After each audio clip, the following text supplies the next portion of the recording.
one who's supposed to change the name, but all of us can change the name. Yeah, I basically walked us through doing it last week.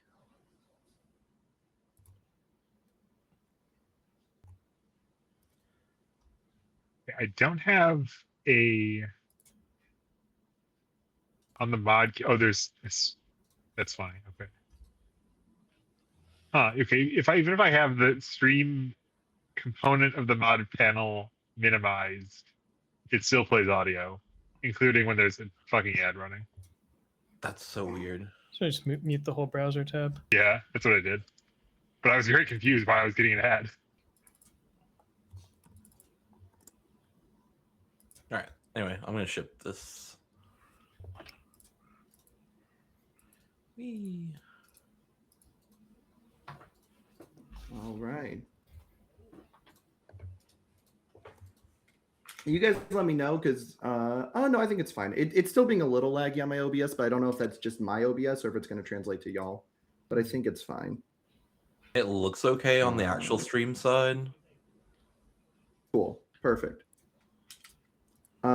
So as we're kind of like waiting for the pre-show, has anyone had like a weird deck they've been messing around with at all in Rise of Kaiju? I have such a weird deck, it actually is illegal to do the thing the deck is supposed to do. Huh? Which was What? so I was gonna play Embarrassment of Dupler's Kevin Groberg with we're all past me naming Dupler to draw 5 Duplers and then build 5 Duplers. Thank you for subscribing with Prime, J Bentley 621. Let's go. That's one of my locals. And we have a first time Jad or Yes, thank you so much, JP1. Oh, there was a lag there. He just got off mid-sentence for me. Yeah, hold on a second. I think I know what might be causing the issue. Give me 1 second. But yeah, it turns out Embarrassment of Duplers doesn't pump throws. And so yeah, you had to make it plan a throw afterwards. Yeah. Yeah, that's like not possible unless you're playing Annie.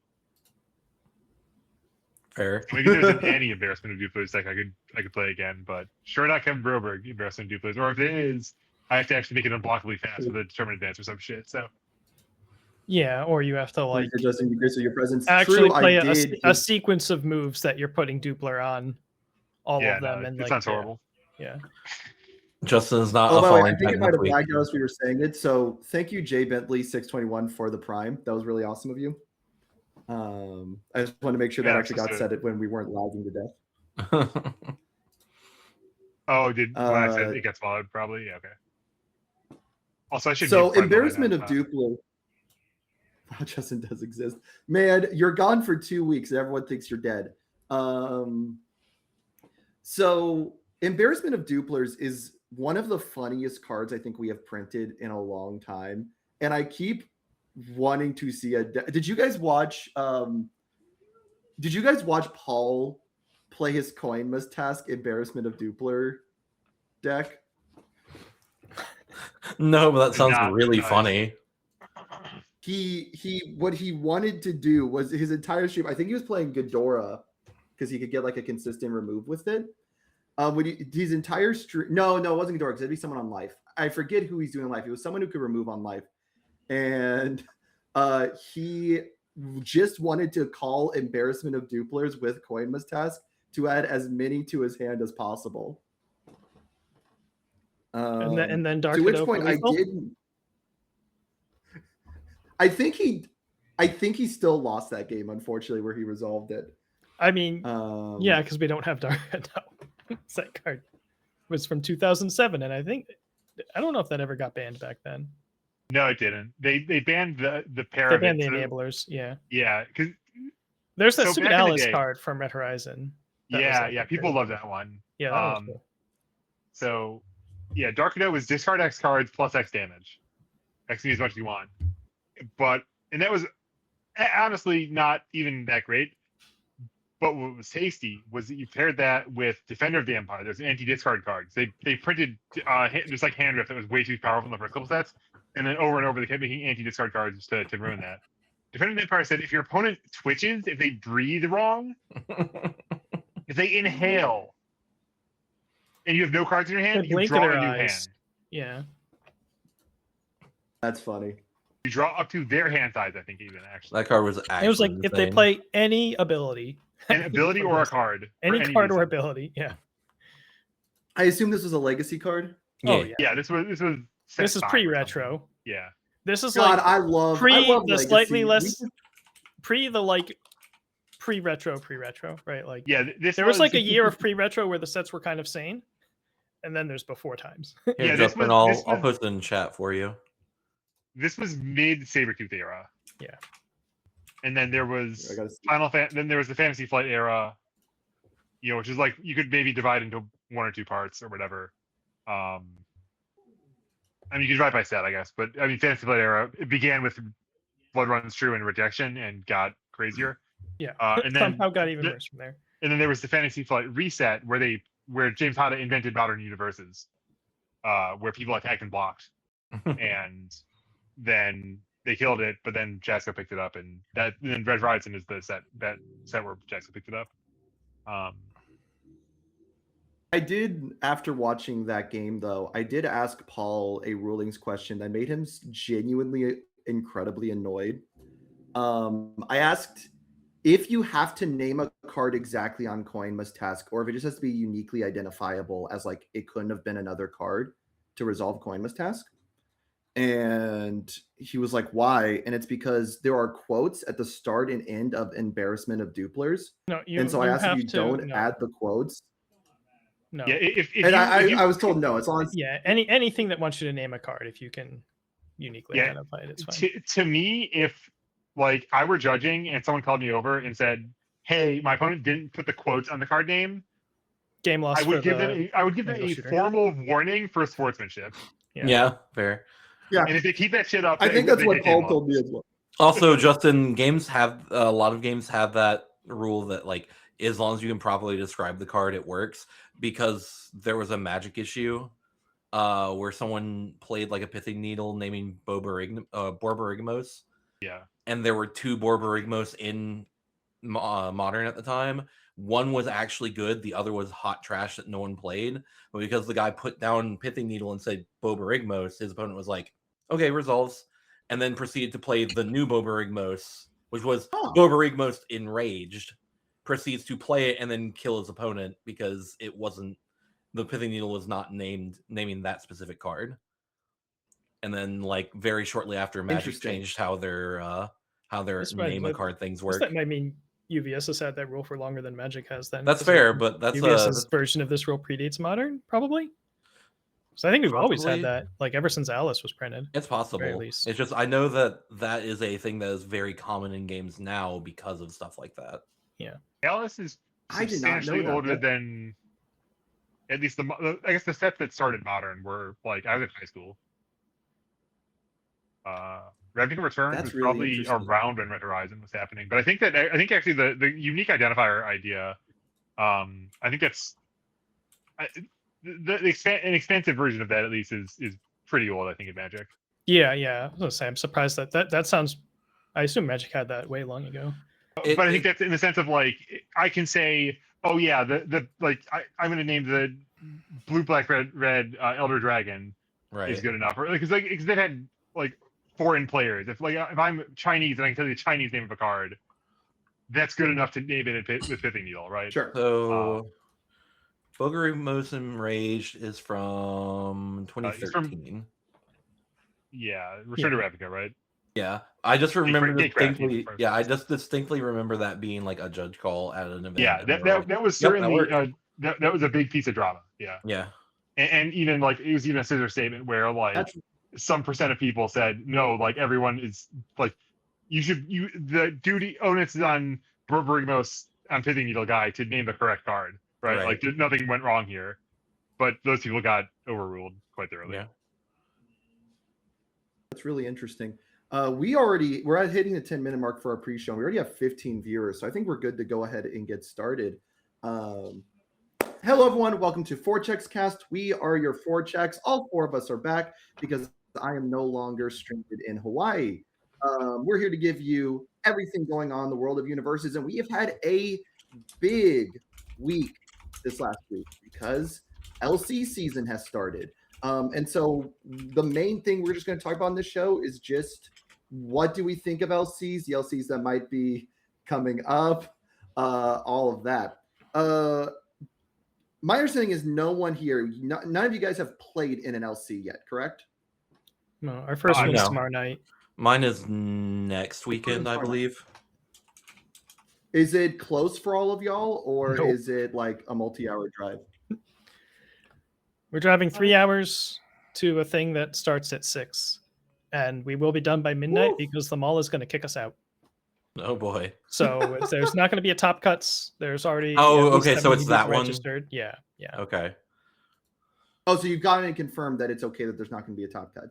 I don't know if it's okay or not, but that's what we're doing. We're certainly not playing it out as it is. Yeah, that is what the store said they are doing. Come hell or high water, basically. I mean, there's no alternative. The mall will kick them out. Right, exactly. Like, but we can go to Perkins and wrap it up down there. we could we could ostensibly. You finish it at Waffle House. It's fine. Yeah, I'm already not a fan of 3-hour drive home after midnight, so I'm kind of okay with this. Yeah, sure. We're already like pushing the limits of making Sean stay awake. Listen, Kevin Broberg won out. I won that character in a diner. I don't remember what the name of the diner was. I think it was a local joint in Calgary, but yes, Winnipeg. True. Yes. We somehow have never had an event in Calgary, which is a little weird. Oh, we really haven't. Will, is yours a little nicer than that, or are you also a 3-hour drive? Yeah, we're going to we're 2 hour and 40-minute drive. We're going to Concord, Concord, North Carolina. Jesus. I mean, oh my God. I've complained about it in other places why my store didn't get one. So yeah, I know the whole drama about your situation. We did manage to get our stuff submitted for rounds 3 and 4. So fingers crossed. Yeah, actually, like, does Rochester not have a physical store, or did you guys not just submit for an LC? It's on Sunday. It's on Sunday. Yeah.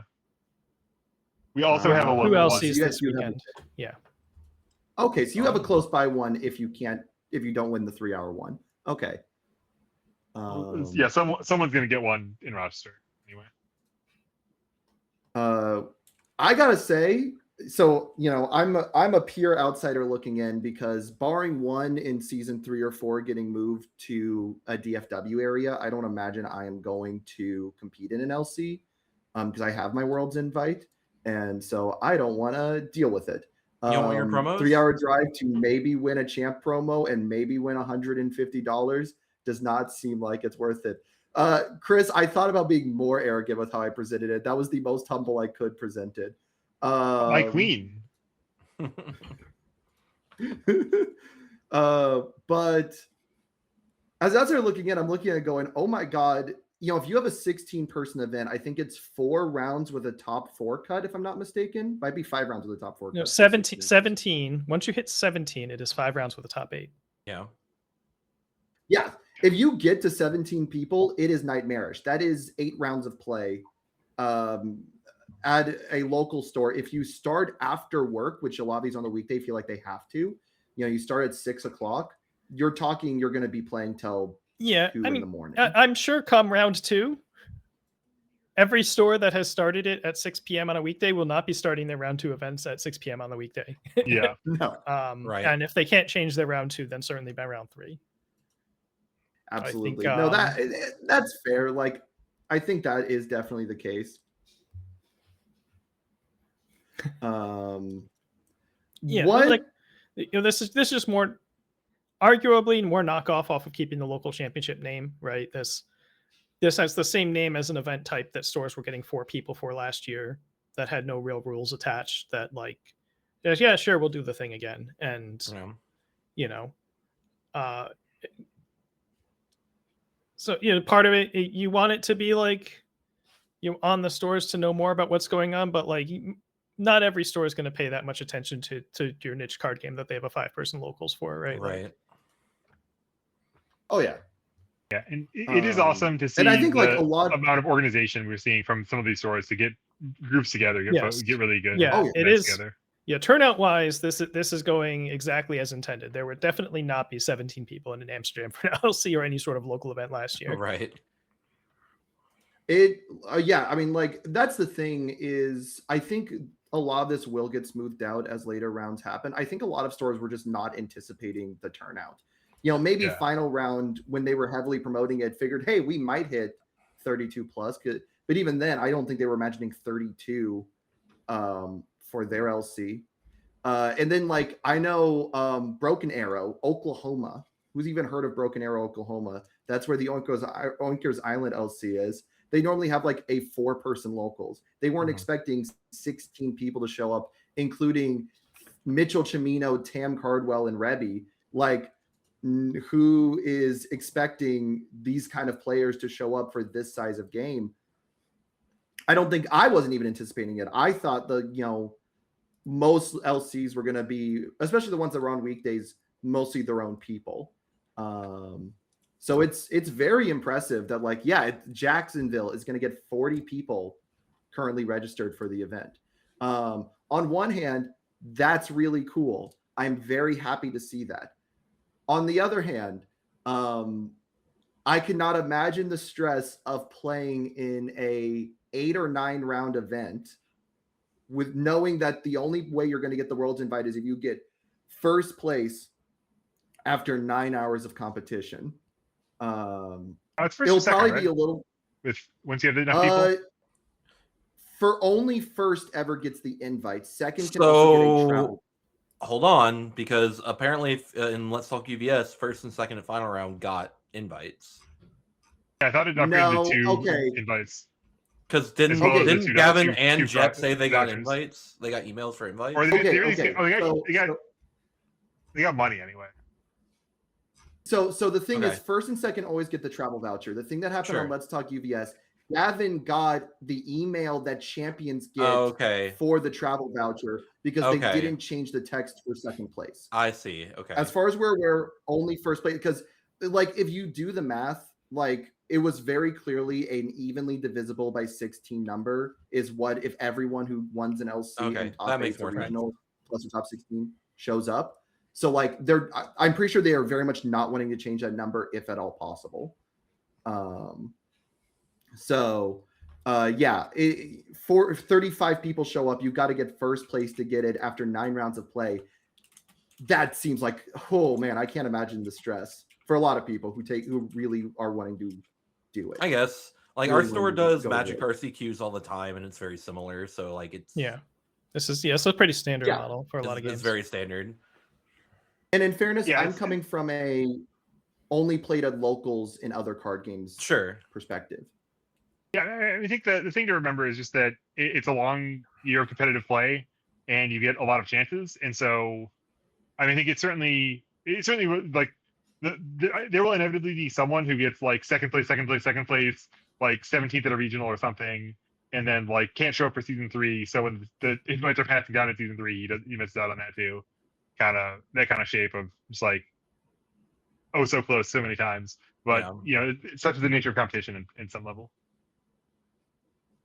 The thing that'll be really interesting in that. Oh, go ahead. I think whenever they decide they have a good chance to rename these things, they should call them, Worlds qualifiers or UCS qualifiers or something like that. So it sounds a lot more like what other games do for this kind of event.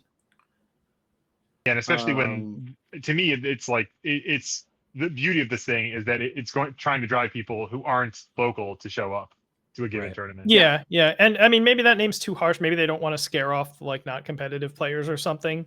Call it the feeder.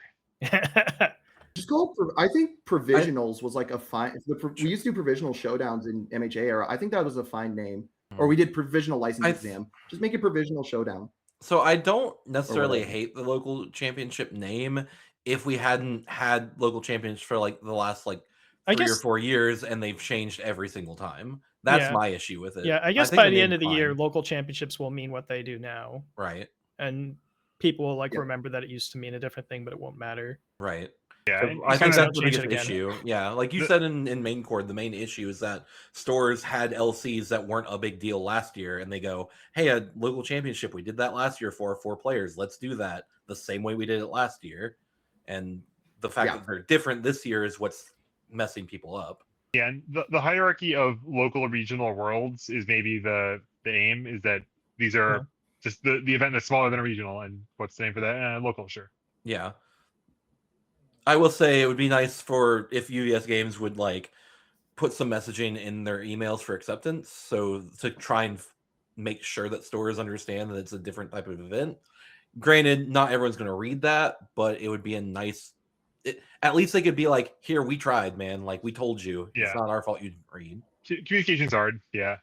Nobody reads it anymore. Maybe you get it plugged into the AI. You know what they need to do is they need to send the email in the form of a TikTok dance that tells them what you need to do, and then you're like, with a little anime girl.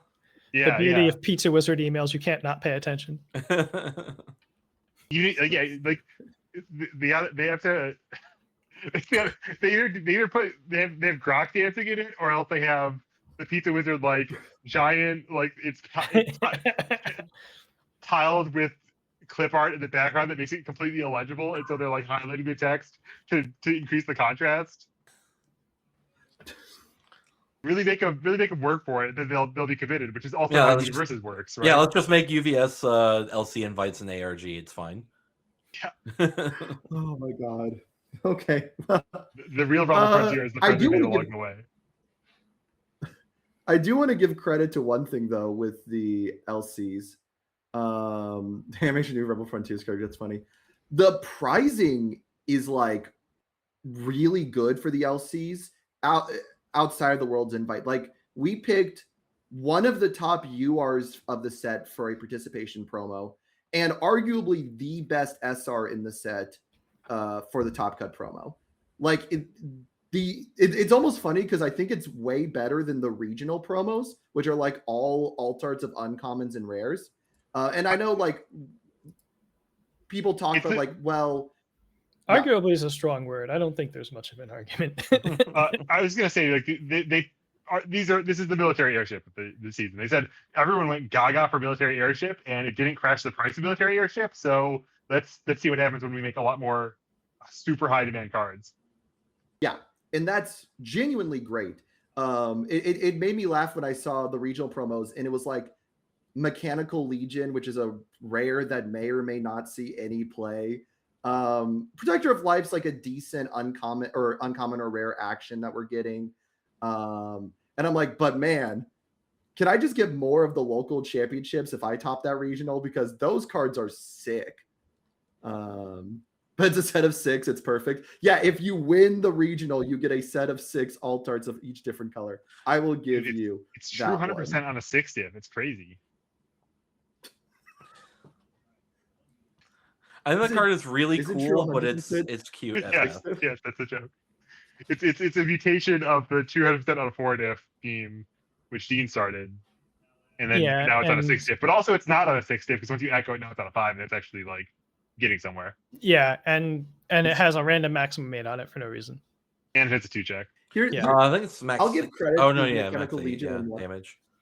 I'll give credit to Mechanical Legion. I will never take it to a regional, but it does seem like a really silly locals deck. Like I feel like there is some silly locals deck that uses 6 Mechanical Legion, tries to echo them a bunch, and has like a fun time with it. Let's get some more like evil characters in the format to.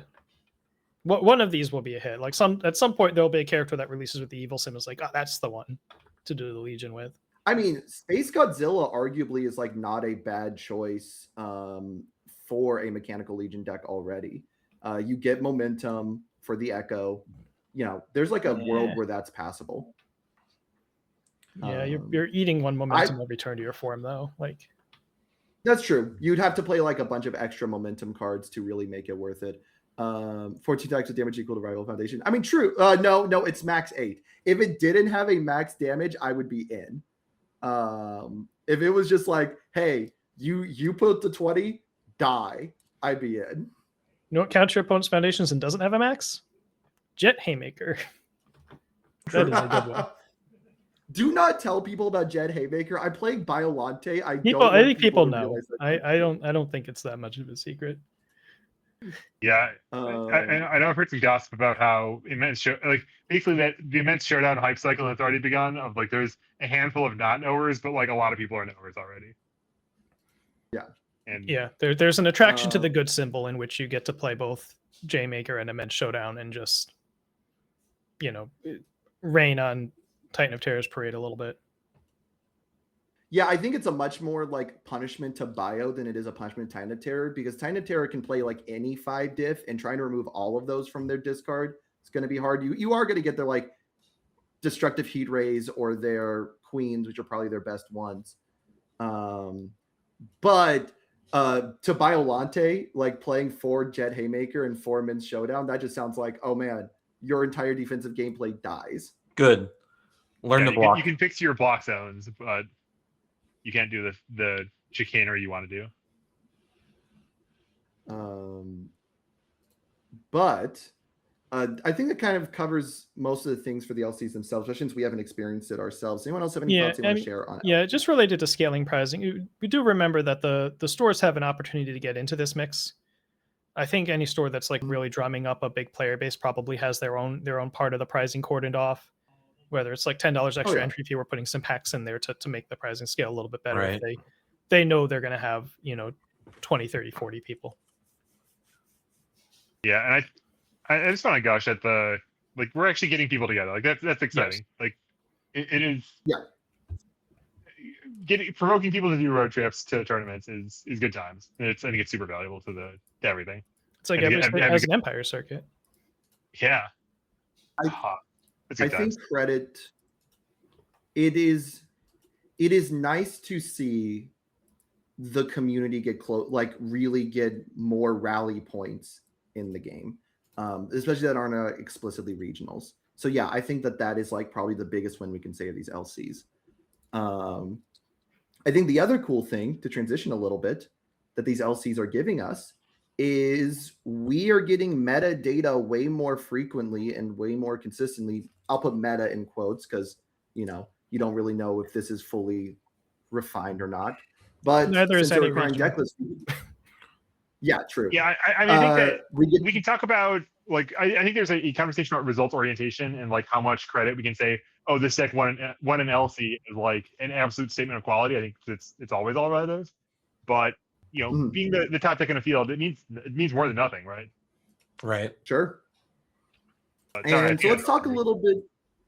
Let's talk a little bit about what some of the LC's results have done. So I'm going to move us over because why is my page no longer loaded for this? Hold on. There we go. Now it's up. Okay, moving us over. We have all of the LCs here. The text is going to cover my face, but that's totally fine. Thankfully, huge shout out to Metaverses, who has decided to scrape all of the LCs to get the data to put on UVS Ultra. Always fantastic. Always great to see. Final round's a work in progress here, I think. But yes, yeah. Final round's the only one that's had substantial issue. Good news is the final round's the one we already know the results of. So I'm just going to briefly mention that one. Shout out to first place, which is Jet. I unfortunately do not know his last name or their last name on Time of Terror. And second place was Gavin Kale on a City Rampage Bridget deck. Huge shout out to Metaverses is maybe the most. Kaufman, Jet Kaufman, thank you so much. Yeah, I am very sorry, got thrown off by what Chow was saying. It was very two aggressive decks. The thing that was kind of said about this event from talking to people playing at it was that top 4 was like an hour total across all of top 4 and finals, like combined. It was an hour to finish the match, and that's because both the top 4 deck and the finals deck, a lot of them were just trying to tier 2 our opponents. Thank you so much, Colby, for the tier 1 set, by the way. Jet's deck is very expressly the least turn to them Titan of Terror. Sure. It is. It did, however, turn to. I'm sure it could, because you can turn to a 7-hander, right? But I think it topped it also. I forget what Zach was playing at the event, but he was playing a 6-hander. But Zach was playing King of the Monsters. Found, like, King of the Monsters? Yeah, he was playing King of the Monsters, 34 health. But Jet, in fairness, found on turn 2 Hunter's Ally into Genghis Frog and 2 queens, and had a way to pop one of the queens to play it again from discard, and just did 34 damage. And I'm like, you know what? Sure. Like, a deck that can do that Yeah, there are a number of 50% decks with death. very potent early offenses. You would never look at Jet's deck and say, "Oh, this deck's just trying to turn 2 people." That is not what's happening at all. Yeah. Right? And then Gavin's deck, on the other hand, was a turn 2, try to kill you, punch your face in deck. Yes. My understanding was pretty much most of his rounds were solved in turn 2 or turn 3, maybe. Because also he was playing a 19 health character, Bridget, and was not really prepped much for defense. If he didn't kill you, he had a very good shot of dying. If you ever call a deck with 4 Funky Breath and aggro deck, you deserve the death penalty. A little Like, melodramatic, any but deck okay. can play any spam foundation. It's not that crazy. Like, you can play aggro decks that have like counter spells, and Scales of Juno could go in an aggro deck just fine. What does Funky Breath do again? Can someone remind me what that It's is? It's Minus flip two minus speed. 2 speed, and if flip you for fail, minus 2, yeah. if you Go try ahead. to block and fail, they commit a foundation. So like in a pinch, it's a stun one. But yeah, Porco's paying Barrier Shield. yeah. With that one. Like Porco played cards like Barrier Shield. Okay, Barrier Shield was a little different in fairness because that card also said does not count towards progressive. So Porco would swap it to just turn it, say remove 1 progressive on aggro. Like that was an offensive piece in Porco specifically. Yeah, I think it's the fastest meta. A lot of the other metas played out very differently. So we're just going to kind of very briefly touch on them. Boris Hat saw King Ghidorah 2, the second most popular deck at these LCs, from someone I saw who had done the math. yeah, and Win that with one was Family Break? was a prize split. So, but yeah, Was it the prize win split? to Okay. Ghidorah. Yeah, Yeah. certainly So who Ghidorah could have knows won that what- match. Right, that's far from impossible. So, But regardless, it's very interesting. If you haven't seen what these King Ghidorah decks are doing, they're basically Death Bing Bong decks, because this Ghidorah can also use combined firepower. And since it gives stats and cycles a lot of cards in hand, arguably aggro's better than Ghidorah 1 did. So like it has a defensive game plan because it also can sit on 33 health with reducing 3 attacks to 3 damage. So it gets to like play pretty greedy on terms of not blocking, holding offense and things like that. But it also can just punch you in the mouth very easily. Yeah, I think of this Ghidorah as like this is kind of a archetype of, it's sort of in the Burt 2 mold of it's a 5-hand size character, but he's hitting you in the face and he's kind of playing his hand out an awful lot and getting, just trying to take chunks out of the game to get as much advantage as he can out of his turns and not being too precious with his defense because he's got a good trick, he's got a big life total, he's going to make you work for it to try to backswing him. And if you overextend on that, he'll try to take your head back off. Right? yeah. Right. Birch is a good analogy. It's less access to the raw card pool clearing, like less go forever, but but on the flip side, that the defensive trick is certainly better than post errata Burt too. Yeah. I think the defensive trick's given he also has 33 life, probably better than pre-errata Bird 2. Like reduce 3 moves to 3 damage is on response speed is very, very strong. It means you pretty much, barring having a Chinatown, it's really, really hard to kill Ghidorah on turn 2. Nearly impossible. Then I do want to just point out Ryan Kogard's deck. It is a little bit more like the Titan of Terrors that I saw a lot in the preview season. It was kind of similar to one I built that's using like Fiery Stare, Channel Energy, Shin Heshikoki, to have a lot more ways to cycle attacks, find attacks, and running 3 Rampage. This is very different than Jet's version. I didn't get to talk much because we don't have the deck list. Jet's version had foregone City Rampage entirely and was just using like queens and stuff to get these longer strings going. There's no reason to spend your first form on a City Rampage when you can grab a queen. True. Yeah, because queen it's going to clear progressive. It's going to give you a foundation. It's not going to give all your moves 1/1. It's merely a 4/7 on its own. It's which is certainly better. Is the point there? I think myself, Jet, and I believe Jose are in the like stop playing City Rampage, play Scanlan Sand Camp and like defense and stuff. And then you have a bunch of other players out there that are trying to do the City Rampage things. Yeah, and I think that there's a certain element of, you can just play whatever you want, and that's peak universes. Yeah. But trying to play City Rampage, and just I've said a bunch of times that I played against one City Rampage deck that I thought was actually really coherently built, which was the pony deck that was playing Tiny Sword Strike and the muscular card that got your momentum back. So it could actually play 6-hit strings even on turn 2 with just like a Rampage and just pony's effect.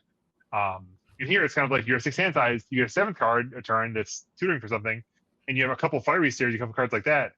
But I guess 4X Tusk Tooth Crew isn't nothing. I shouldn't dismiss that too easily.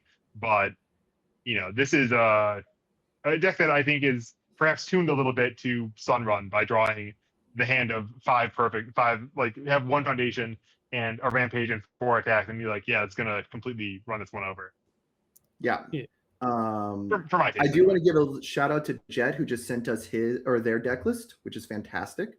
One thing that I think they're playing that is insanely cool here is Battle Aura release, acknowledging it, like, since we only use twice the get a power token and once playing a 5 diff from discard, this deck has room to play like a good 4 diff. And I think they kind of hit the nail on the head, that like 4 diff, draw a card that also happens to be a 4 high for 8 if you've got 4 face downs, is probably one of the best 4 diffs you can be playing in this aggro try to kill you, or this Tide of Terror try to kill you. There's certainly, that's going to be an interesting, like, within the non-City Rampage versions, what 4 diff do you play is an interesting discussion. I know I've tried out Shoulder Toss. I'm sure there's people trying Electric Moth. I'm presently on a 2-2 split of Hold 'em Down and Acidic Sludge, which are just much more utility role type attacks, right? Yeah. As opposed to, I don't really expect myself to have very many face downs as part of it, and I don't want to flip any of my good ones. But they're obviously Battle Aura release is a crazy card, right? You can't really be wrong to play it. Sure. I have seen a decent handful of Acidic Sludges. One of the ones that was on, I think Boris had stream, although it might have been Broken Arrow stream, was a Tide of Terror that was using the new Pick Up a Deflect foundation. And because you can pick up a Acidic Sludge and it says pick up an attack, which foundations that let you pop to pick up an attack are usually really good. So like, I think that is going to be an interesting combo that will see a lot of experimentation in a lot of different lists. The part of the Hold 'em Down is like a mix of like, go get a momentum for, just have an extra throw to cheese and momentum, and like, if you're up against a Rodon or a Mothra or someone with speed reduction, the ability to put +2 speed can get your Hashigeki over. I've ended a lot of games with Hold 'em Down into Hashigeki. Before we totally move on from Boar's Hat, I want to give 2 shout outs. One, Jacob Johnson. I love when a champ is doing well with their champ card. Especially a champ card that, like, not only did people say was not very good on release, but even after it was performing well, I saw a lot of people going like, well, it won't be good after rotation because too many actions are rotating. And here is Jacob Johnson getting 4th place in an LC with a post-rotation good version of his list. That is sick as I'll get out. I think I'm guessing it's using Protector of Life, right? Yeah, yes, we're blocking Protector of Life to get it up. Yeah, like a lot of the people who said that he wasn't going to be good post-rotation, I'm pretty sure they said it before they revealed Protector of Life. The card's very good. Yeah, and actually, High Spirit Awareness is cracked with this character. Like, it's kind of a boring card no one cared about in Yu Hakusho. It's on the back. It's not a back page card, but it's a retro reprint that didn't make much splash for me to format. Got a cool bar response on it, but build your blocks face down when they're V shields that build your power tokens. Right. Oh, we can just pick it back up. I'll never run out of Breaker 1 power token, guys. God, this is actually, I'm looking at this list. This list is so sick. It's so cool. Yeah. Like, so 2 different ways to pick up. It is. Yeah, it is very like, I believe I watched a stream match where it's like, one of these people has to kill the other one someday. It might take an hour though. Like, the only sauce in here is Queen of the Monsters, and just like, hey, it's clean the monsters and clean the monsters. I guess there's like wipe out all humans is kind of spicy, but Yeah, it's like, well, I don't just know, I like think helped good you get ones. over the top, but I think blocking a bunch with Protector of Life to get a bunch of tokens and then playing fully charged blast to pop them all to kill them is like a somewhat okay kill condition, especially when we're on a Chinatown symbol. I mean, it's like it's just the Deku of it all, right? Is we're incredibly good at blocking, and by attacking me, you're setting up your eventual demise. As soon as I top deck the final fully charged blast, yeah. Right. And then the other one I wanted to give a very brief shout out to, just because I did not think this character would ever do well at anything. Sixth place was William Anderson III, another champ card player, playing Reiner 3. Yes, he got way better now that tokens can be in our stage. So he has like a much easier way to get to his transform side. But even still, I think this list is just incredibly cool. the power token cards for this Reiner are so bad though. Yeah. I love Justin's arc of playing this deck. Dude, I tried to make a Rider 3 work, and I just can't, man. But that's because I'm too dead set on playing 4 checks in that deck. It's the Brainworms. Valkyrie's Vault, very briefly, because we kind of hit a lot of the decks already. Top 1 was Maxwell Pippin, with second place being Brandon Hogan.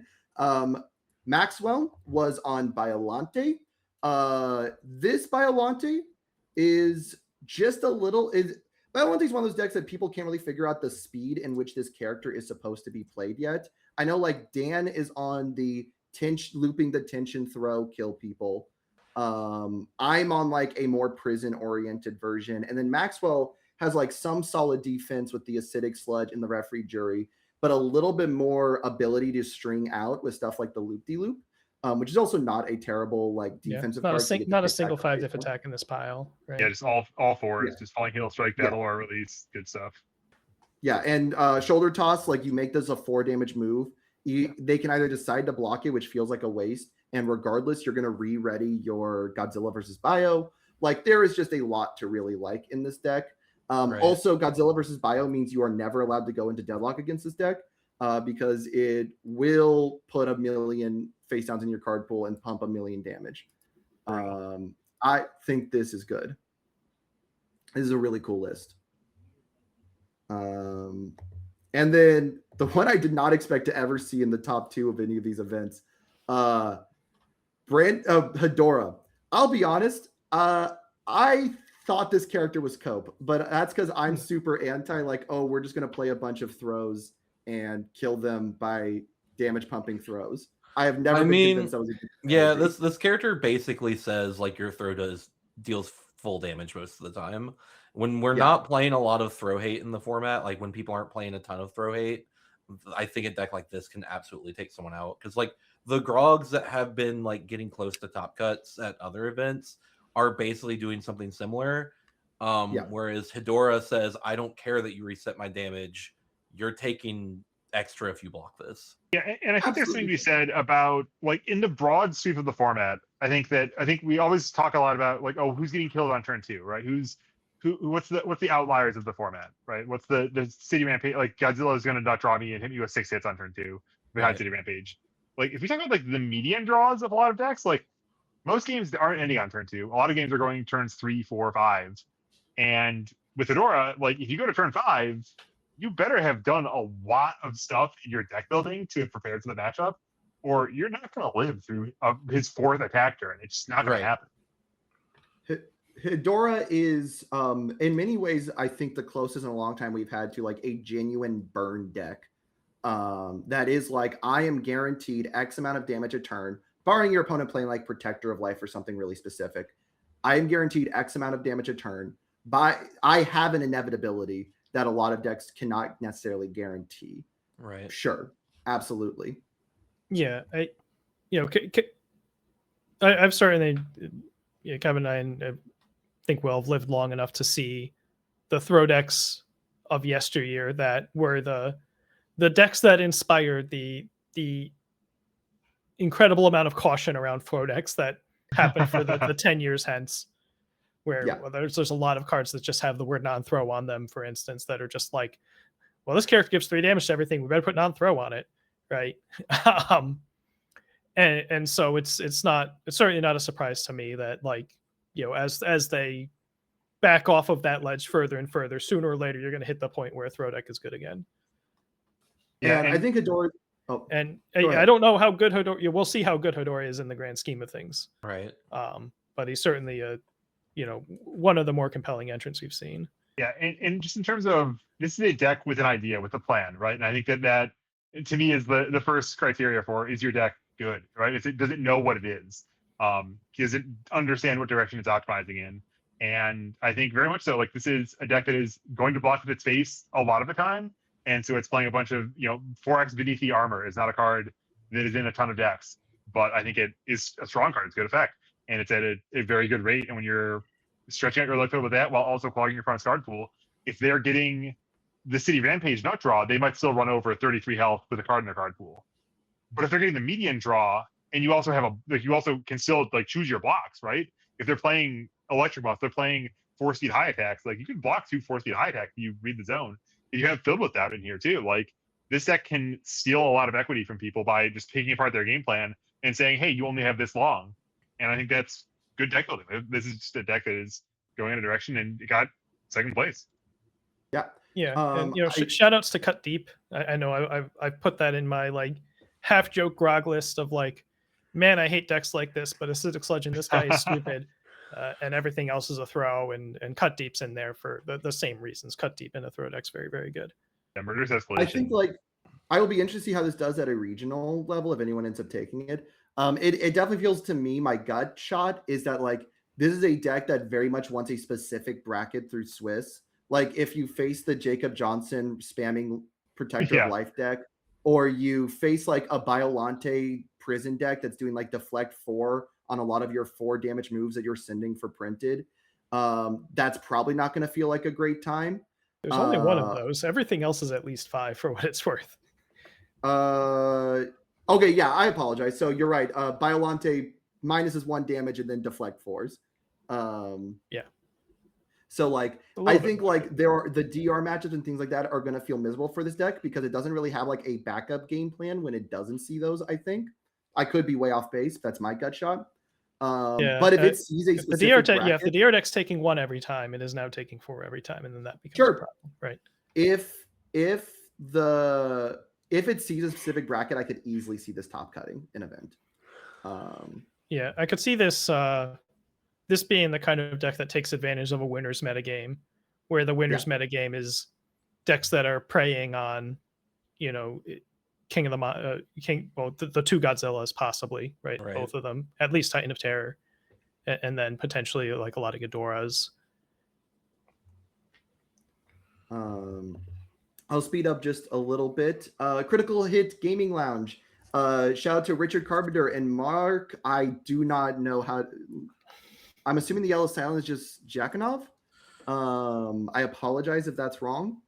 On Titan of Terror, first one is on like a semi-rampage version, running 2 rampages, but is also running a few 4 diffs like Electric Moth. I think the thing you're seeing with a lot of these Titan of Terror lists, and I don't want to harp on them for too much because we've talked a lot about Titan of Terror, is like they're playing the most 1 or 2 of attacks that I have seen in a long time because of how flexible this form on Titan of Terror is. The character is very much a Sometimes toolbox character. Yeah. And like that is kind of cool to see decks built in that design. And then the other one is a 3 rampage and like all 5 diffs rampage list. Speeding up just a little bit, if we go 4 games, we see Stephen Jones repping the anime community still with Sung Jin Woo, a deck that a lot of people have been like very high on since the DLC, for lack of a better word, and it didn't really turn out in Worlds the way some people were kind of wanting it to, especially if you're talking about day 3. But here we've got someone getting first with it, and it is kind of the Sung Jin Woo list you would expect. 4 different shadow attacks, running 4 grinding overtime. It is running all the DLCs, Death Rattle, Double Dungeon. This is kind of the most Sung Jin Woo you can make a Sung Jin Woo deck. 4x creative counter, my man. This man hates 4 checks. Shout outs to Stefan Jones, the person. That is an old name, right? He was Yeah. Oh, is making it? he was making a lot of top cuts in like the late teens. You saw him in a lot Oh, of awesome. Yeah, PTC I top cuts and remember. things like that, and World's top cuts. I remember it might have been the first PTC I ever won. Might have been in Rockford or in Chicago Bend area somewhere. And it was it was like shortly after Neomax dropped, and it was after Mega Man dropped, because I remember it was Athena with Not Over Yet, and I had a sweaty, terrifying match up against a Diori deck in the finals. Gotcha. I always do love when we see like an old head kind of crop back up, especially one that maybe hasn't been going to that many events. Yeah, I think he and was at things like Worlds too. He was Oh, around was he? at events. Yeah, That's cool. I think I remember seeing him. And then Luis Vieira. I apologize if I mispronounce your last name. I've seen him in some of the Discords a couple of times. He's running like the most you can make a City Rampage deck. 4 City Rampage, straight 5 diffs. We're trying to rampage people to death in this list. The thing that I'm actually a little surprised with how heavy this one's in is on Rampage is that it chose not to run Fiery Stare. Because I think if I'm going for Rampage killing people, I want that extra draw to try to find my lethal lines. But otherwise, it's kind of the list you would be expecting. There are a lot of good ones. You can only Yeah, run that's the problem. so His many 5 good diffs are ones. so good right now. Yeah, I mean, he's also playing, 4 fearsome, 4 ferocious attacker, and then 2 tusk tooth crews to dig, so he doesn't necessarily need it. He's also sideboard. playing- If he decides he wants to have different actions after board, there's 30, no, not 30 ways. Oh, a lot of actions in the sideboard. 6 choose Excuse me. 6 choose 2. Well, I think it makes a lot of sense. You An know, awful lot of permutations. It's just back use you can have 15, I after guess. sideboard. Yeah. this yeah, covers a I'm- lot it's- of your yeah. potential issues. Someone's playing like Nago. Power of the Monsters feels pretty good into Nago. Someone's playing Bio. Scanlan's Hands really good into You that. all right? 1 second. Yeah, I know my sideboard looks a little bit like this. I think I'm like half actions, but that's because I don't have to Right. spend 4 main deck slots on City Rampage. I do have 7 total in my pile, all told. I played. So I played a couple games with myself earlier, finally, and this canned card is pretty sweet. I'm a big Yes. fan. It is a good one. Block -3 I am damage glad to is see people. nifty. Ocean kinda buddies started to see it. Ocean buddies it into your card pool, and then start blocking. Oh, that's sick. We do that. It's really cool. I am actually happy to see more people repping Scanlan's Hand. You start to see it a lot of Worlds, and granted, 2 of these symbols haven't been as popular, although Chaos has still been a pretty popular symbol. Order's seen decent play. Yeah, I am glad to see. Yeah, I mean, part of it is like Chaos and Earth deck action slots have been consumed by City Rampage, and here we have a guy that doesn't. I mean, obviously this list does, but doesn't really get a huge ton of benefit from City Rampage. So Yeah. you're allowed to run other ones, and Yeah. in particular, he's very much constructed in a way where your plan A, not that it's a big like huge plan, but the way you end up winning a lot of your games is through a big dunk. Mhm. And Scanlan's Hand to knock out whatever's going to stop your big dunk is very valuable. And just very. Oh, go ahead.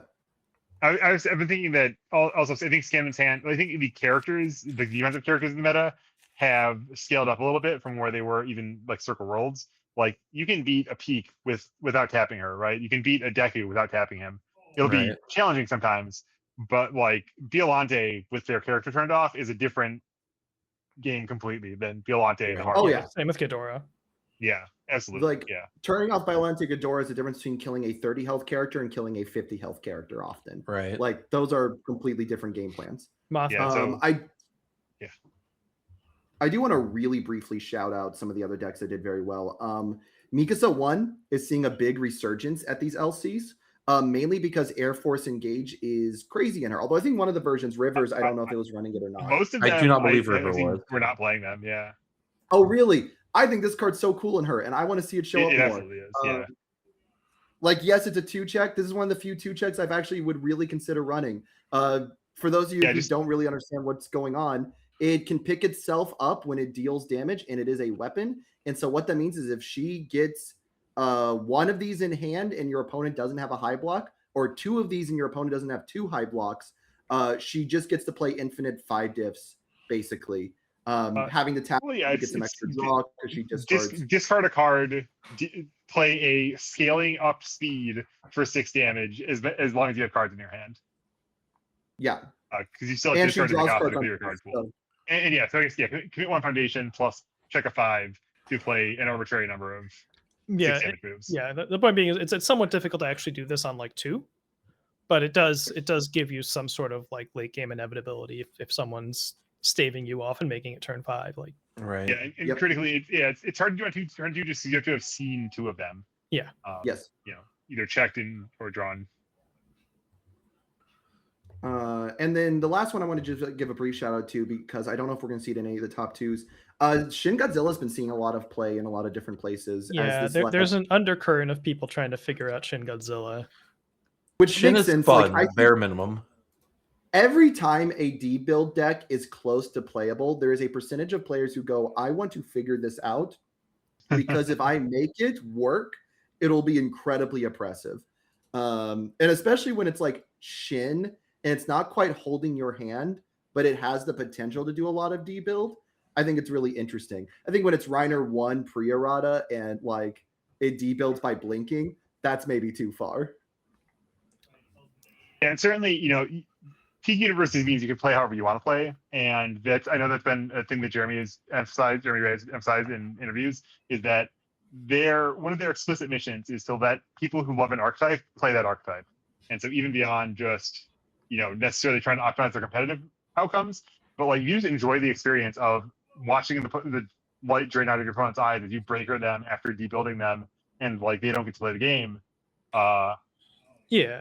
You know, maybe I don't want you to serve my locals every week, but you're having a great time. Yeah. People want to play You toxic archetype, understand- should have a way to play a toxic archetype. It's just you want to limit how much they're showing up, how big of a slice of their Right. competitive scene they are. So you And- guys and understand to an why I extent- like playing Tyner.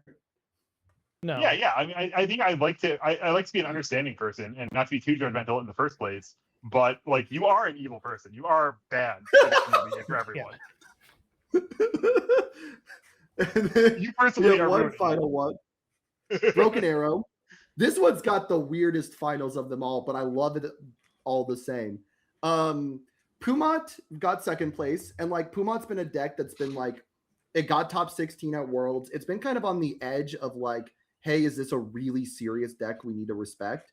For a while now. I think it was like, was it Ross that did really well at a regional, like top 16 or top 32 with this as well? Because hey, building in Massive Mutant Machine is scary. Building in Psychic Spirit Glass, where your one card in hand you were going to defend with, you can't defend with, is scary. So like, it's really cool to see a list that's doing this. I'm happy to see it near the top. I think it's a really fun idea for a deck. But first place, already getting his World's invite, is Mitchell Cimino on Mitchell Cimino. A deck that, from what I understand from talking to Rebby, who played against it, is just an absolute wall. So good at being defensive. The 4 Protector's Lives plus the Airship plus, I think this list is also on the Godzilla versus Mechagodzilla as a one of. Just everything that it's doing makes it so hard to really aggress into it, and it will eventually find a line to kill you. Yeah, and according to Mitch, eventually is a key word there. He's like, I need to work on figuring out how to win any game in under 45 minutes. Yes, Like, that is is what what he I said. also heard. Yeah. I heard that a lot of the rounds ran pretty long, mostly because Mitch was not dying, but also not killing. Dude, I am excited to get a giant pile of Godzilla cards from Sean at some point in the future and build a miniature showdown to bottom deck all the Queen of the Monsters and then collect the stats for all of them. Oh boy. That is one I want to say. I did want to point out. Maybe the most represented attack in the LCs in terms of high placement. I would need to check, but I wouldn't be surprised. Is probably Queen of Monsters. This card has been an absolute beast. It is well statted at 4 high 7, and it can either, if you have a momentum, get you whatever utility piece you need from your discard pile, like a Chinatown in the Tyrant of Terror decks. It's one of the big ones that it grabs. Or it just clears one from your card pool and lets you string like crazy. And then it becomes basically a 4-diff, 4-7 because it builds you a foundation. That's incredibly statted. Like, this is an insanely cool card. I also want to give special shout out to running 4 Syntheso. I have been trying. I know I was talking to like my team on just earlier today in the chat about this. I've been trying to figure out the best deck that like Queens of Monsters things into stage and uses either Signal Shot or Syntheso to pick up the things I built down to just play Kirishima 1 again. And I think it's so cool to see one of the decks that's doing that quite well. Yeah, the Prince of His Promise is your boy. Dude, I do have a Challenger Armin deck built because it just gets to do that, and it's so much fun. Is it good? I don't know, but it is very fun. Although I did find out, I need to message Nick. Did you guys realize that Challenger Armin was one of the reprinted characters in the Borderlands pack? Yeah. Yes. Because I did not realize that until I started building Armin. It was like, it'd be really funny to call this Vex instead and grab the character Vex. Dude, I crashed out because it's Scout Armin. He has the Scout keyword, not the Survey Core keyword. You cannot use the Survey Core Survey Core Hope of Parity card that helps him block. Not available, not an option. So he's actually not worse than Vex. They're equivalent. That's actually very funny. I did find out through this that none of the Borderlands cards were ever put on TTS. I keep importing in the Armin as Vex, and it's like, oh yeah, I can't find this at all. Oh, that's funny. I didn't even realize Vex also kept the Scout keyword. It's not even so much that Armin doesn't get anything for being a Scout, it's they both just have Scout. Yeah. Yeah. Well, because if Armin had Survey Core, then you have to hold like, right, of course, yeah. If we reprint him, we can't give him Survey Core. Sure. But also, we just don't have anything for Scout anyway, so it doesn't even matter. I am very happy, especially now having gone through it line by line, because I got a little bit in my head about like, oh, is Tyrant of Terror this oppressive? And it might be as the format finalizes, but it's worth noting, aggro always does well at the beginning of a format.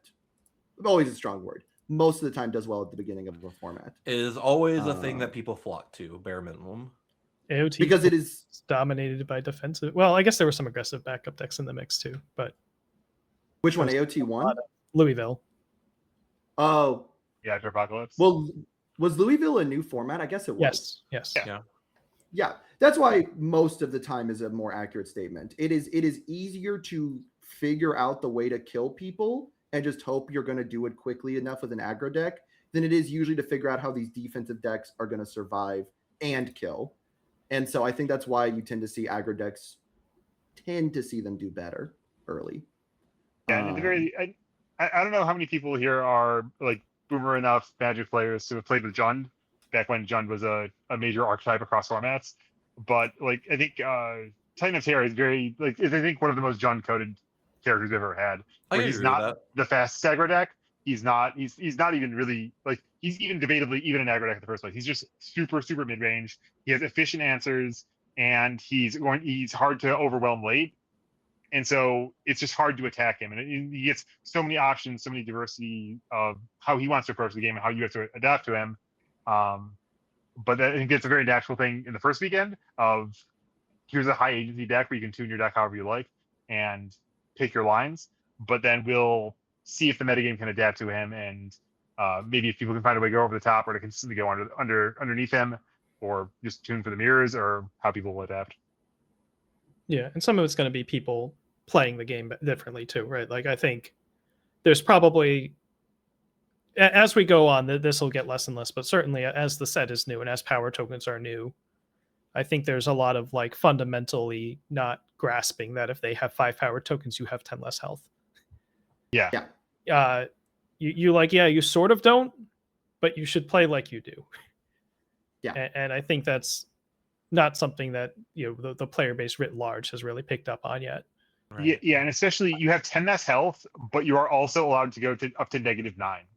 Right? If he hits you right. and isn't dumping power tokens, you're allowed to take those. Yeah. But if you sell out and say, okay, shields down, do your worst, and he has 10 power tokens, no, that's actually just 10 of your life. That's I 100% agree. And like, I don't know if we'll get to the full talk today. At some point, I want to talk about like the meta of Rise of Kaiju and how power tokens are changing the game. My only wish, I have overall liked power tokens. I think the footsie mechanic of power tokens is really cool, versus resets in particular, where it's like, oh, like I played in Anguirus versus Biolante, and my Biolante deck has like can get like two juries in hand and 2 resets on board with item box and normalcy, and it was really fun, like dealing with the conflict of like, how many power tokens do I put in before they trigger their reset, or like, if I say pass now, well, I think I'll be able to connect this through. I think that's really cool. I wish we had not given any power token characters the water symbol, because I do not like that they get access to Chinatown, because it ends the footsie gameplay. It says, oh, now you can just pump to infinite and you're fine.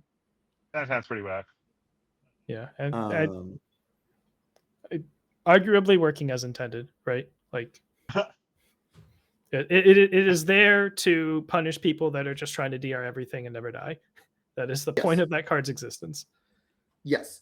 Do I think that is good in a format that also has a guy who can so easily and versatility put 10 damage on something? I don't know.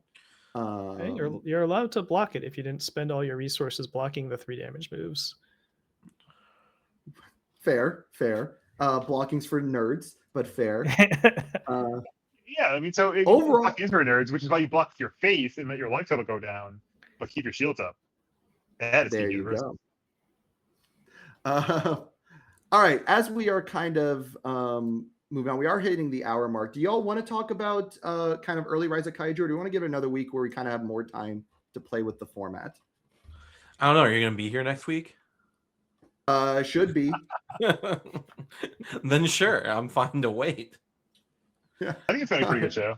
I'm content. Yeah, I think like, I also feel like go ahead.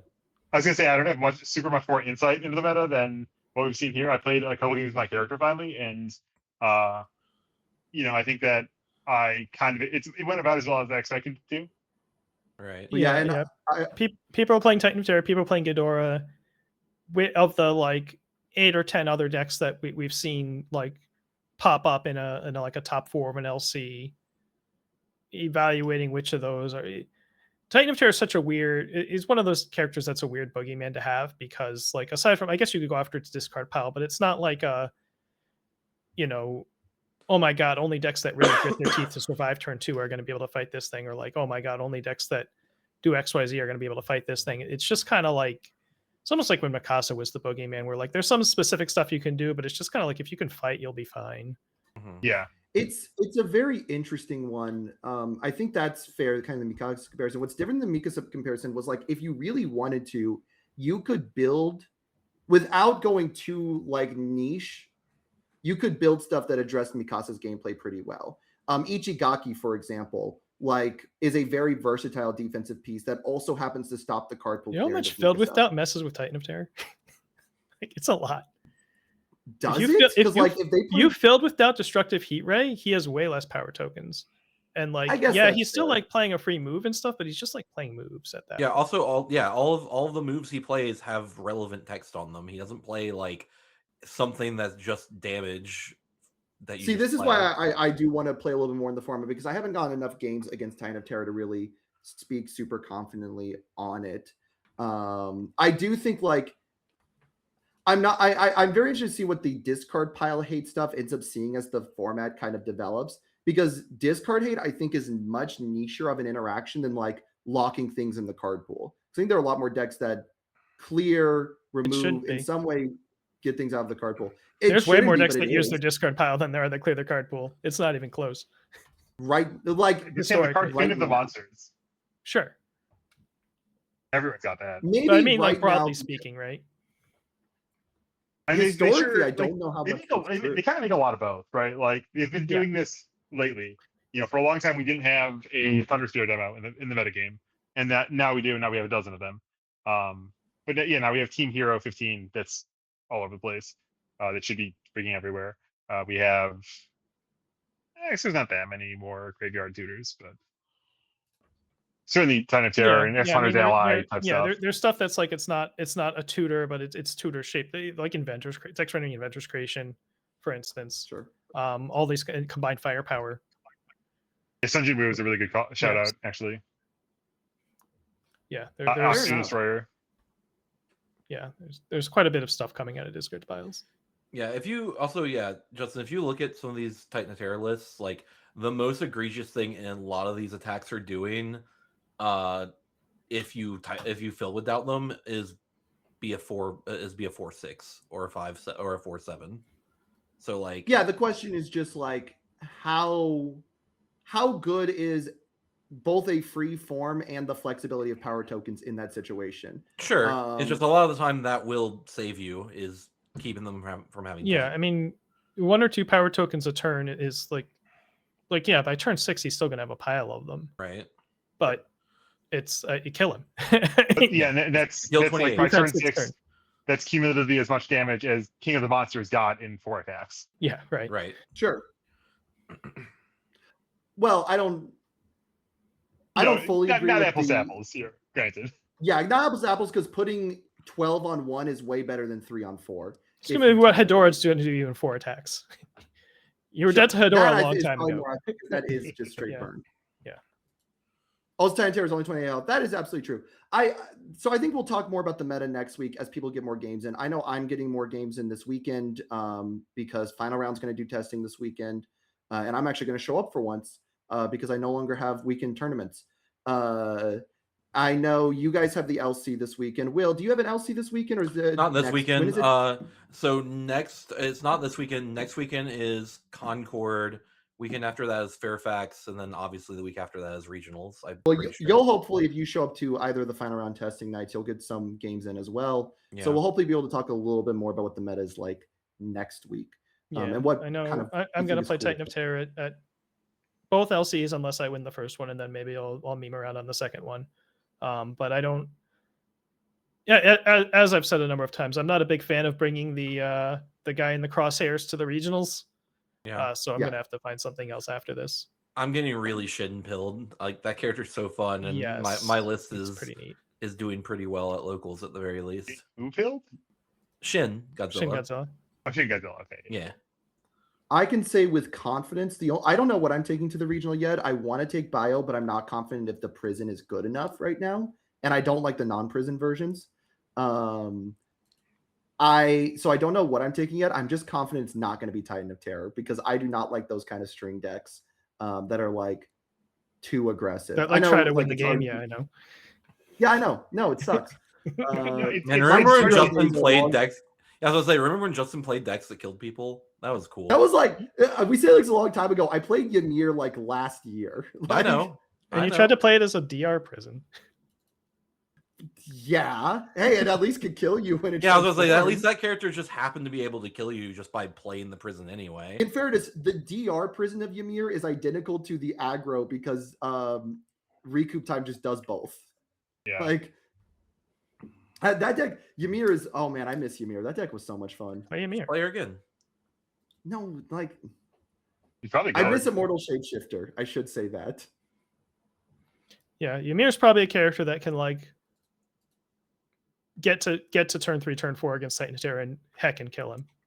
Yeah, Yeah. like it's like, hey, Titan of Terror, are you gonna turn to me? You're not necessarily good at it. Are you gonna anyway? You're not? Uh-oh. One multi-format All-Star Shin Namoto. Oh, no, it wasn't Shin that you played, was No, it? I play Tim? Chronostasis. Right, Chronostasis. My bad. I am really debating, since I do have my invite, if I do want to take weirder decks to the regionals and like Yeah, man, practice. just have fun. Just I feel practice. like- Well, it's also Yeah, like, I feel like at some point you develop- said something about wanting to like learn to play decks that you don't normally play. I was about to say, like Justin, play Kevin develop. Broberg. God no, dude. I'm sorry. First of all, you didn't give me a copy of Kevin Broberg. Second of all, is your character was all- technically legal right now? Yes. Yes. Yeah, it should be. He hasn't been up for redemption yet, has he? Yeah, he has. I was up the week of Worlds. Yeah, whoops. the Monday didn't after notice. Worlds he was on redemption. My bad. I didn't order a copy of your character. Justin never orders cards unless he absolutely needs them, so it makes sense. No, it. Look. Trading Post 3 pays his players with like travel and hotels and all of that. Zach pays me by lending me cards, not giving me, lending me cards. No, I really do think, and that's kind of what I just would say. I want to try to play decks that I'm not necessarily as good at some of these events, because I think my skills have stagnated a little in specific areas of play, which is like mainly blocking. My blocking skills have gotten so much worse. Yeah, one of the things that I haven't said it a lot recently, but one of the things I like to say a lot back when I yapped more about, I don't know. One of the things about UVS is you don't always get to decide what kind of game you're playing. Yeah. Either the deck that you're facing or the cards that you can draw might tell you, well, guess what? Now you're playing a foot race. Well, guess what? You bricked and now you have to defend for a while. Well, guess what? Now you're playing the combo diffuse game.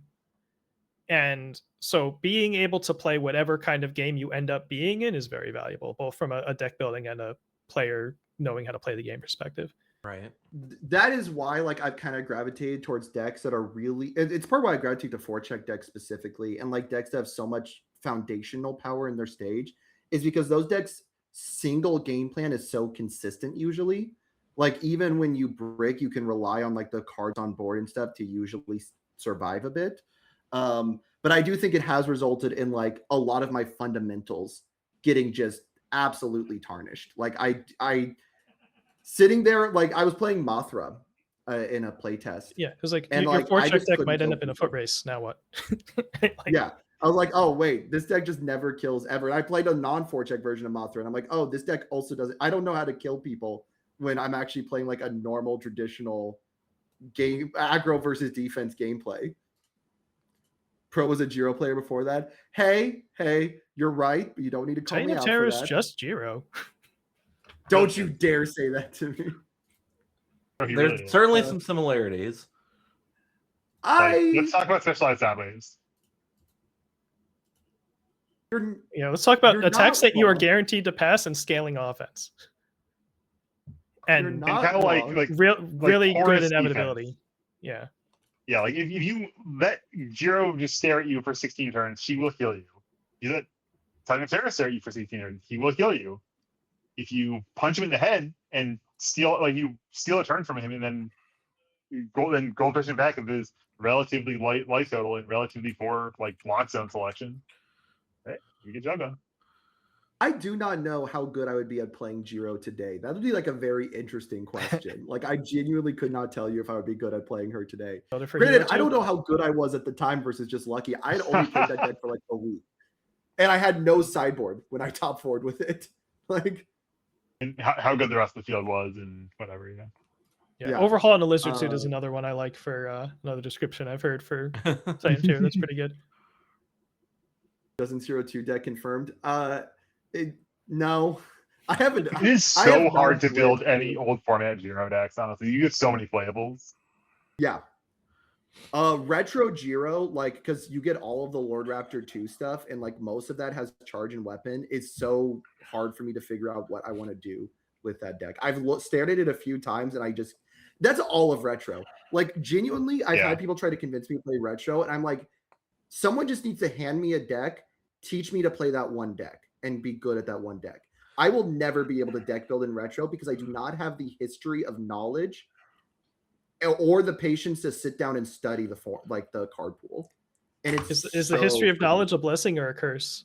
I think that you can go a pretty good way if you just honestly like have a standard character or a deck or interaction you really like, and just like talk to a knowledgeable old head and have them fill you in on like the 3 most important cards from Retro that complement it. Right. Mm-hmm. Also, I'm still mad that they ruined my Jiro deck when they changed the rules for Retro because they did not keep the Rochester Retro unbans. They didn't? No. Right. So like I don't get to play my punishment time Jiro, and I'm sad. I might have to get a deck for retro for Chicago just in case I don't make Top Cut, because the retro 1K does seem kind of cool. I can hand you Stoneman if someone else isn't playing it. Okay, we were just talking about trying to teach me to play other styles of deck that aren't DR Prison. I don't Speaking think of eroding Stoneman is a Justin's direction. fundamentals, Yeah. Yeah. I mean, I might actually sit down, like actually build a retro deck and bring it just in case I can't find board games or whatever, and I'd rather try to get some Blood for the Sun God, but we'll see. I'm just gonna play Win. Chris tried to pill me on Faye, and I stared at this deck and I went, I don't know what like a single card in this deck does. Faye is definitely among the more advanced retro decks. She does some kickflips.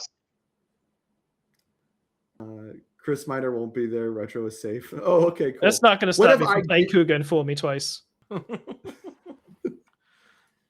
right. Does anyone else have any thoughts they want to share on like LCs, anything as we were kind of wrapping things up? I think it's been a good show. That's just next week. I think it's been a great show. And we've had a great viewership. Thank you guys all for turning out. As we started kind of rambling, we dropped down to 15, but we had 18 or 19 viewers for like the entire stream. So that's Hell really yeah. good numbers. That's really awesome to see. It's So thank you guys all for tuning out or coming in. We're going to go ahead and do our promotions. Broberg, would you like to kick us off? Yeah, I'm Bill DBS. I posted. I was thinking I was going to get on a I'm going to post every day streak, and then instead I spent Wednesday working on app features on BillDBS.com, which now can publish a deck to UGN for you, which seems a lot better than using UGN. Yeah, go read me on Substack and go to my website, and maybe I'll post on YouTube someday too. Holy cow. Thank you guys so much. We just got 2 gifted subs from the Millicent. One of them went to Will, which is funny because you're a mod. I did not know mods could get a gifted sub. I forgot to resub with my Prime. That's on me. Look, man, it's not my fault you have to manually resub with your Prime subs. That's very Stupid. funny. I just assumed you had auto sub as a mod. I didn't realize mods still had to subscribe. Tim, I was getting what's your ads earlier. Yeah, Satonis on YouTube, CETONIS. I posted a video a week and a half ago yapping about zero diffs. Whether or not I post a video yapping about something other between now and Chicago is unknown, but probably maybe 70% odds. and I'm going to pause on promoting my thing until I actually know what I want to do with it. There's stuff I know I want to do with it, or I think I want to do with it, but I want to be confident in what I want to do with it before I start shouting it out. Technically, I'm Double Mulligan on things. If you see Double Mulligan in any of the Discords, posting content, that's me. Feel free to check it out. When I know, I'll know. Unless one of the impersonators. Right. And then, of course, I'm on the YouTube channel for our VODs, youtube.com/4checkscast. This will be uploaded on Monday at noon. I forgot to edit the last one, but we didn't do anything that needed to be edited anyway, so it's fine. It was Monday at 3 p.m. and it already went up, and I was like, uh-oh, my bad, I forgot. And Jet, thank you for subscribing. Yeah, holy cow, y'all. That's seriously cool. We can actually afford lunch off of this now. That's awesome. I can buy a sandwich. Hell We can yeah. buy a sandwich. Not one for each of us, a sandwich. Look, man, you go to the I think right we're doing a little place. bit better than that, Yeah, you actually. go to the right place, you can get a big 4-person sandwich. Yeah, we it's go. the 4 Bites podcast. Yeah. All right. Thank you guys so much. Is there anyone streaming right now that we can send this off to? No. I don't see anyone in the UBS space. Yeah, I don't see anybody. So we'll send you guys to we're gonna send you to Summoning Salts, I think. Who's a speedrunner guy. He does a lot of really cool speedrunning commentary and documentaries. So This is an improvement over Yu-Gi-Oh streamers. Accurate.